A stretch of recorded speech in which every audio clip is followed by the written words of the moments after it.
इस आदमी को सफाई के दौरान एक पुराना कार्पेट पा मिलता है। ये जैसे ही इस कार्पेट को खोलता है तो इसके अंदर से एक लड़की निकलती है जो कि असल में एक जिन थी और ये कार्पेट इसका चिराग। और अब ये जिन इसे आजाद करने के बदले इससे इसकी 3 विशेष पूछती है। इसलिए ये आदमी अपनी पहली विश मानता है और अपने क्रूज बॉस का मुंह गायब करवा देता है। इसके बाद ये जीनी इससे इसकी दूसरी विश पूछती है तो ये आदमी इससे एक बहुत बड़ी शिप मांगता है और तभी इसके घर के बाहर एक बहुत बड़ी शिप आ जाती है। जिसके बाद ये अपनी आखिरी विश मानने लगता है कि तभी जीनी इसे रोक लेती है और उसे अपने पैरालाइज्ड भाई के ठीक हो जाने की विश मानने को कहती है। पर यह आदमी उसकी बात नहीं मानता और इनविजिबल होने की विश मान लेता है, जिससे ये गायब हो जाता है और घर से बाहर निकल जाता है। पर तभी रोड पर इसे चलते हुए 2 लड़कियां दिखती हैं, जिन्हें देख ये धड़की उनके पास जाने लगता है। लेकिन तभी अचानक इसका एक ट्रक के साथ एक्सीडेंट हो जाता है जिससे इसकी मौत हो जाती है। पर इनविजिबल होने के कारण किसी को भी ये बात पता नहीं चलती और इसकी बॉडी रोड पर ऐसे ही पड़ी रहती है। अब अगले दिन एक साइकिल वाला इसकी बॉडी से टकराकर गिर जाता है, जिससे सबको इस इनविजिबल बॉडी का पता चल जाता है। इसलिए FBI इसकी बॉडी को रिसर्च के लिए ले जाती है, जहाँ ये 2 FBI एजेंट्स इसकी बॉडी पर एक स्पेशल पाउडर लगाते हैं जिससे इसकी बॉडी विजिबल हो जाती है। जबकि दूसरी तरफ इसके पैरालाइज्ड भाई को जब इसके भाई की मौत का पता चलता है तो वो जिनी से कहकर अपने भाई को दोबारा जिंदा करने की विश मांगता है। इसलिए जीनी उसकी विश को पूरा कर देती है और इसका भाई वापस आ जाता है। लेकिन अब ये पहले जैसा नॉर्मल नहीं था और साथ ही इसे बहुत तेज ठंड लग रही थी। इसलिए ये किचन में जाकर आग जलाने की कोशिश करने लगता है और इसी चक्कर में ये पूरी घर को उड़ा देता है,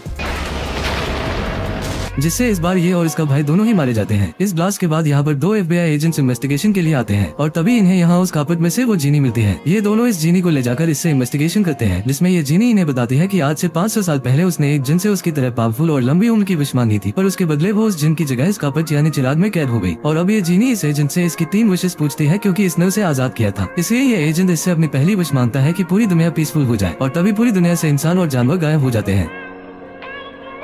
इसे देखकर एजेंट जीनी से अपनी दूसरी विश मांगकर सब पहले जैसा करवा लेता है, क्योंकि उसका मतलब पूरी दुनिया से बुराई को खत्म करना था, न कि इंसान। और अब यह एजेंट अपनी आखिरी विश मांगता है और उस जीनी को हमेशा के लिए कार्पेट से आजाद करवा देता है और इसके साथ ही फिल्म का एंड होता है। वीडियो पसंद आई तो लाइक और चैनल को सब्सक्राइब करें।